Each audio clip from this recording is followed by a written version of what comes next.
Hey man, what it is? It's your boy MalForte, the one with the flow, and you already know I'm on the premiere spotlight. Holla at me.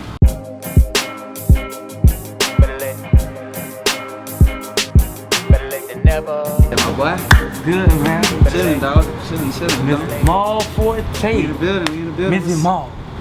What's poppin'? In the building. Yeah. Alright, so tell us a little about yourself. People want to know who you are. Who is MalForte? Who the hell am I? Shit, it's me, MalForte, you feel me? Straight out of Duval County, Florida, you know what I'm saying? Born and raised. Went to school in FAMU, Tallahassee, you know what I'm saying? Go Rattlers. Go Rattlers. You know what I mean? I'm a little Rattler myself. Yeah, you know what I'm saying? Music industry major, so you know, got to study my craft after some trial and error with a couple of different programs and everything. But yeah, man, I'm just a real humble guy, lyrical artist who just wants to come forth and really, you know, show what I'm working with, really present myself to the masses and make some good music, basically. Okay. Yeah. Now you say trial and error between a few, so I know a lot of fans may want to know because they might be struggling with the same thing. Yeah. What happened in school that made you decide to change your major a few times? So I came into school, you know, business major, like I would say 70% of college students do. Just because it's a very general field, you can really learn, you know, a nice set of skills, accounting, you know, some law, things like that. But I didn't find myself motivated in that program. So I was doing a music thing as well. Me and my squad, Lil Stanley, Never Drive Beamer, we were really like making waves. So it was really picking up, and the more that picked up, the more I started losing focus from school, not bringing my book to class, not going to class. You know, it kind of just started snowballing. Yeah. And I got on academic probation. I got suspended, and I lost my scholarship. I had a presidential academic scholarship to the university. Wow. But yeah, I just really lost my focus, and I had to really kind of recalibrate and kind of think things over. Okay, am I gonna do school or am I gonna do music? And I was on the verge of dropping out, honestly. But you know, I was around the right people to keep me motivated and kind of help me really plan it out better than just, you know, quitting one and pursuing the other. Kind of refocusing my education to music industry, so that way I'm learning my craft at the same time as practicing my craft. So saying that to say, if you find yourself in that situation where you're kind of unmotivated or don't know what you want to do, like just look inside yourself and see whatever it is you're passionate about. Kind of cliche, but really that's what you got to do to be happy. You got to pursue your passion, and everything else that makes sense from there. Hard work pays off. So that's, you know, where I am now. Now, how important would you say it is to be a student of your craft? Well, some people think that just because of their craft, that they're experts at it, but sometimes they're not. Man, we live in a society where it's really recognition driven, and if you colorful enough, you know, metaphorically speaking, and you wave your arms enough, you will get attention, but that doesn't mean you're gonna get longevity with that attention. So if you're not really studying what you're trying to do or learning how to be great at what you do besides how you look, you know, you can only be the flavor of the day or the week or the month, as opposed to really having a career. You know what I'm saying? So I think it's 100% important to really study your craft. You don't got to go to college to study your craft. You can surf Wikipedia and YouTube for hours and study your craft. You know what I'm saying? So it's just a matter of putting in those hours to really mastery. Really, you know, dedicating that time to yourself. You get out what you put in. So, you know, if you want to half-ass and kind of lay back and just ride the wave, that's cool. But you know, how long would that last? Not too long. Right. I can tell you. Not too long, because I've been a victim of it myself. No, man, I forgot the whole chair was behind me. I done did a few things in my life that I was like, okay, you know, I know what I'm doing, so I'm gonna go ahead and do it. But then when I got there, it was like totally different. I was like, no, I probably should have gave a little bit more time behind the book, behind the studying process. 100%. And then the process of doing it probably would have been far more easy. So I definitely understand what you're saying about being a student of that craft. So let me ask you, you know, it's Women's History Month. Yes. Shout out to all the strong, beautiful black women. Love you all. We love you all, others too, but my strong, beautiful black sisters, I love you. Represent. Shout out to you guys. Who is the most inspirational woman in your life that has gave some kind of creative influence to your creative process? I would have to, you know, I have to go with my mom. She really brought that side out of me because she was heavy into poetry at a point, still is, but at a point where I started noticing it, kind of getting a little older, kind of paying more attention to things outside of my world, video games and like basketball, you know what I mean?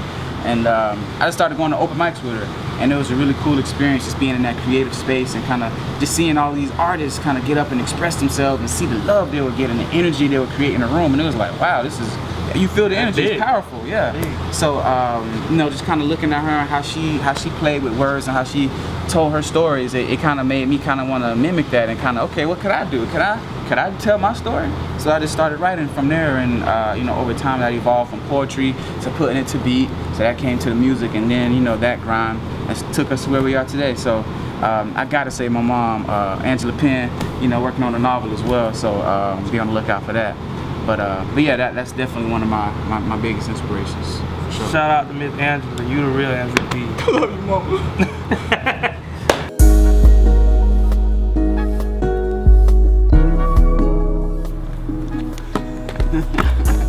Let's go, big boy. I don't think you want these problems though. Oh, what's happening? This, all right.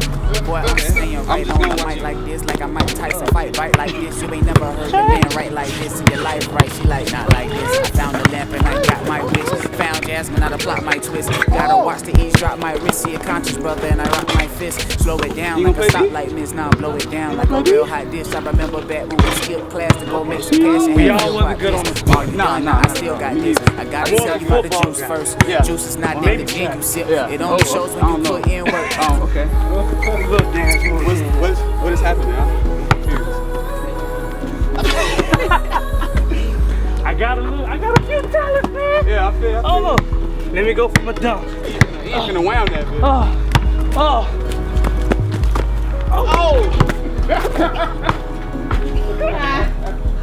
Let's take Score. Let's take you home, son. Score. Take you home, son. Woo. Oh, mid doggy. All right, game over. Oh yeah. You win. Yeah, that was You good. the That best. was good. Basketball ain't for me, young blood. Nah, you know what I'm saying. You got this though. You got this. Yeah, a little something, little slight. All Alright, so Notorious B.I.G. just celebrated the anniversary of his death yesterday. Yes. Not really a good celebration, but hey, we celebrate life. Right. Of course. What would you say are some of his best work that has actually inspired you as an artist? Oh man, with somebody like that, you're really talking about GOAT status, you know, Mount Rushmore of music, you know, hip hop, urban culture. So it's hard to isolate, you know, something, at least for me. But I guess my personal favorite was just the whole Ready to Die. I mean, he kind of came out the gate with such a big wave and a big impression. You know what I mean? So that really left an impression on me. So yeah, that whole project, that, you know, Machine Gun Funk, just the different elements that they, you know, the Bad Boy Camp and Big and his creativity put together to make that project. You know, the samples, the juicy, and everything. So it really made sense creatively. So I'm a big fan of Ready to Die. Okay, and now how do you see that B.I.G. has added to the legacy of hip hop and from where it has came from to where it is now today? Oh man, I mean, I feel like Big, he really epitomized that East Coast New York culture. You know what I mean? That whole persona that you know New York brings on, that grit. You know what I mean? That from the mud, you know, rags to riches. That whole mentality. I feel like he really epitomizes that. And I mean, and that's something that a lot of us can relate to in that, you know, in that growth cycle of, you know, going from nothing to something. So I mean, I think he just really just showed us that, you know, you can really come from, you know, the absolute bottom, from slanging, you know, on the corner to, you know, selling out arenas. You know, he really showed us that it can be done.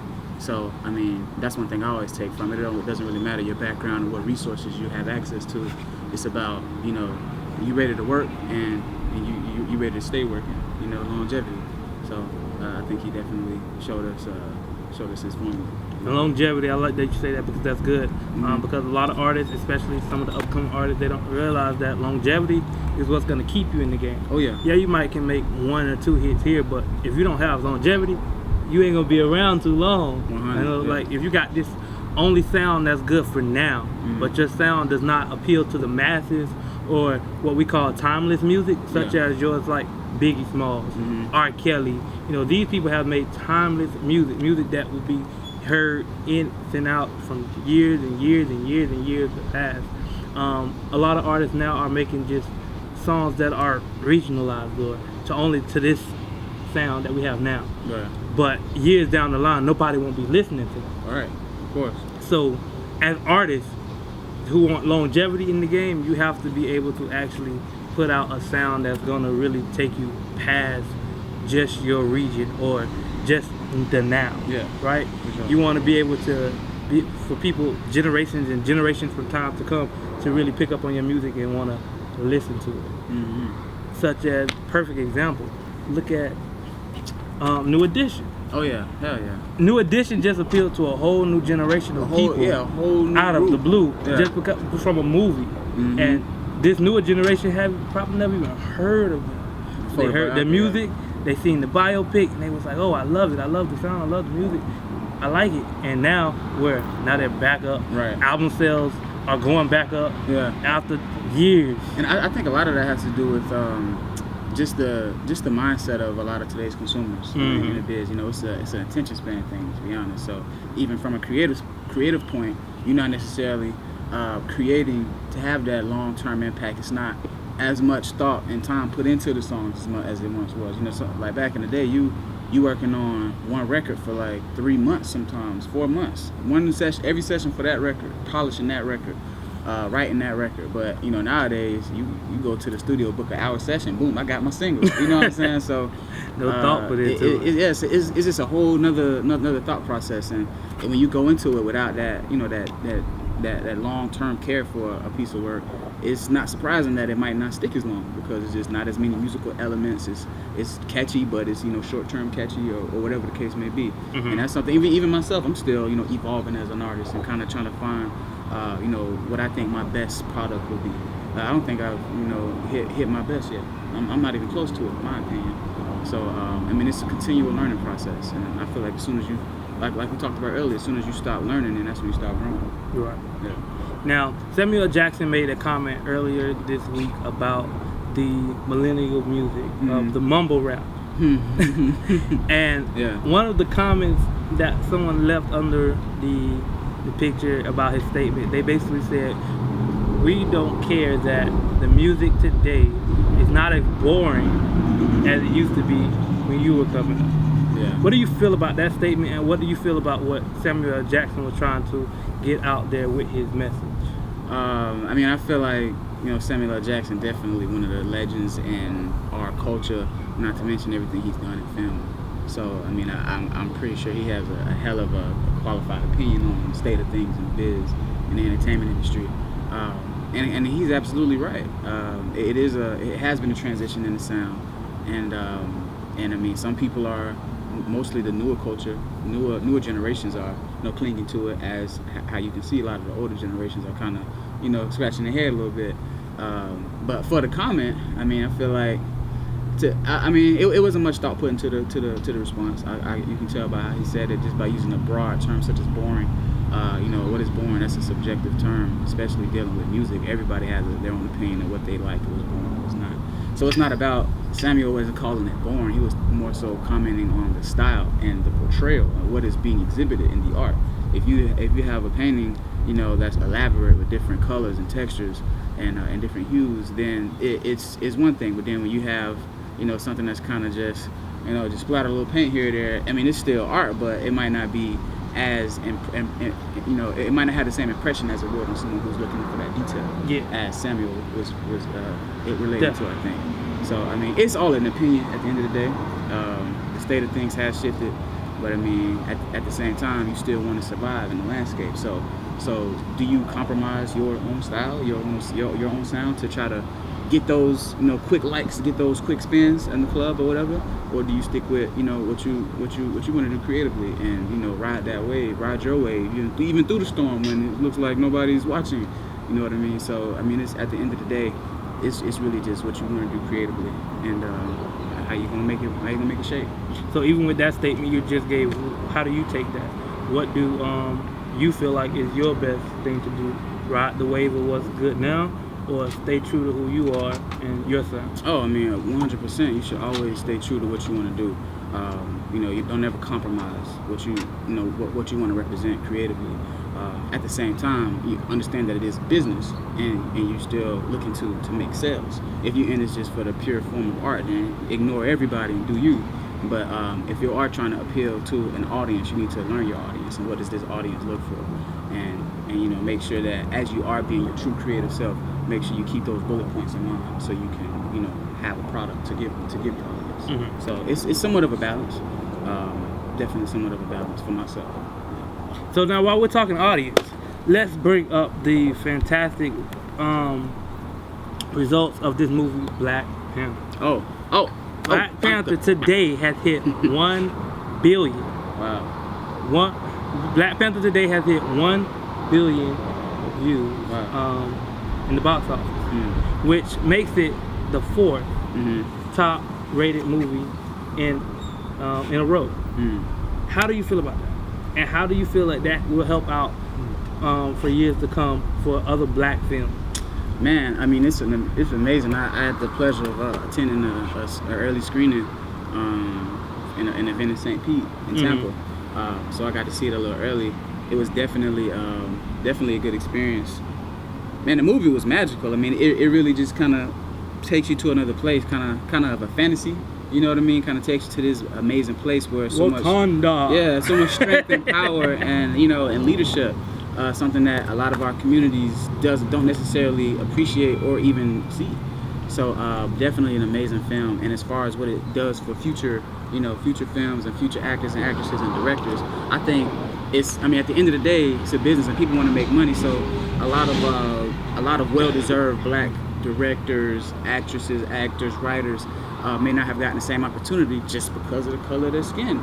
But once you see this amazing product put together by majority black folks, you know what I'm saying? It's kind of undeniable. You kind of have to let them sit at the table now, because you know, I mean, at the end of the day, like you said, they want to make money. So they see what we can bring to the table creatively, and even our black producers, you know, the Will Packers out there and so on. I think it's definitely going to pave the way for them to get a lot more hands-on with a lot of these bigger budgets and really doing a lot more creative stuff. Yeah. So how do you feel about the soundtrack now? Kendrick Lamar produced the soundtrack, Black Panther. Yeah. How do you feel about it? I mean, I've heard it. I actually love it. What do you think? Man, you are another creator. That's literally probably one of my favorite like pieces of music, bodies of work of all time, to be honest. It just really, and especially when you you know, consider it hand in hand with the film, it just so I listened to it before the movie came out.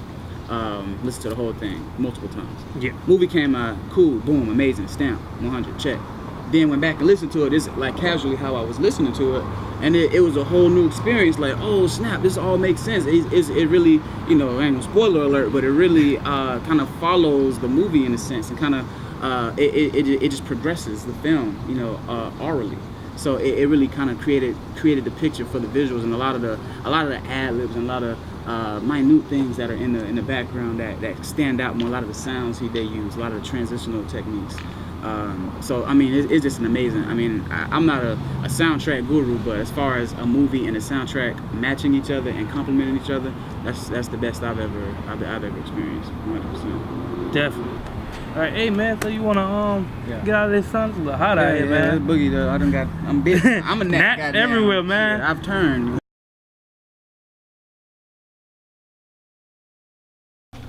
Whew. Man, we here in Texas. Yeah, live. We're in a city where everything's big. Oh yeah, everything big in Texas. Man, we was in Sam's Club last night. They had a pork chop that was like this big, bro. Yeah, like, this cannot be real. What kind of steroids that shit? Alaskan bullworm, SpongeBob, bikini bottom meat. I mess with that. That is crazy, man. All right, so let's see. So you just got a new project that came out. Yes. Best Known Unknown 2. Yes. What was the inspiration behind that? Yeah, Best Known Unknown 2. That's a project I wanted to continue from my debut mixtape, actually, Best Known Unknown. It's the title my boy Wes came up with. We was kind of like on our bubble in Tallahassee, kind of grinding at FAMU, really trying to get out there. But we knew we was the best for real, but we was pretty unknown. So he kind of came up with that, and then we ran with it for my project. And this is just a continuation of that, Best Known Unknown 2. Mm-hmm. Yeah. So what was the inspiration behind the South Park look? Yeah, the South Park look, that really was just me. I mean, that's a show I watched as a kid growing up. It's hilarious. and I wanted to kind of have some type of animation to my cover. I didn't want it to necessarily be, me on the cover. I wanted it to be something people were familiar with somewhat. So I went with the South Park look. My boy Devontae Graham, he did his thing on the design. Devontae Graphics, I mean. So he put that together, and it was a go. And we just wanted to stick with the same theme with this one too. Okay. Yeah. So let's talk about a few of the songs you have on that mixtape. You have a song called Brick. Yes. We looked into it now. You said. Don't work. You said I was a virgin. Yeah. So is this song talking about you losing your virginity, or is that the girl you lost your virginity to? So woo, goddamn. So Brittany, that's actually my fiance to this day. That's my lady queen. Okay. You know what I'm saying? Shout out to Brittany. You feel me? You know what I'm saying? We gonna do that. But yeah. So Brittany, I just wanted to kind of tell the story of kind of how we began in high school. We were just really good friends. And I was crushing a little bit, but it wasn't really nothing. Then we got to college and kind of, started linking up, hanging out a little more, and really built upon our friendship from there. And then we kind of took that leap, started dating, and so it's just kind of telling the story of how we began and how we had our little fallouts, before we started, dating, and just kind of where we are today. Okay, and now let's talk about Take Your Time. Yeah. Give it the relative. Ain't gonna lie, I really like that joint. Appreciate that. I listen to it a lot, man. Yeah, okay. Especially that little part. You be surprised, you see. So what was you surprised to see? So Take Your Time, that's a record me and my boy I.B. Soulful came up with. That's my producer. He was playing with some vocals, and I was like, kind of chimed in. It's like kind of laid some stuff down on top of what he did, and we kind of put it together like that. But yeah, I mean, it's just really a record about about a woman, kind of on the go, moving fast, kind of finding the wrong things and what she's looking for in a man, and then kind of slow it down, stop focusing on what's in front of you and kind of focus on what's inside of you, what you really see for yourself. So yeah, that's kind of one of those motivational records for my ladies, and I mean, and it applies to anybody. I mean, you can really hit the brakes real quick, kind of reassess the situation, then have a plan, move forward. You know what I'm saying? Definitely, I like that. Just even thinking about the whole concept of taking your time when you lay it out, it actually makes sense. In life, we have to take our time in things that we do. Sometimes we might be moving too fast. Oh yeah, 100%. Once you find yourself moving too fast, you gotta kind of rewind, slow it down, and let me see. Okay, I'm doing this, but I'm doing it, taking the wrong steps. Right. Let me reevaluate this situation, 100%. and I could probably do it a little bit better. Maybe get better results. So I like that.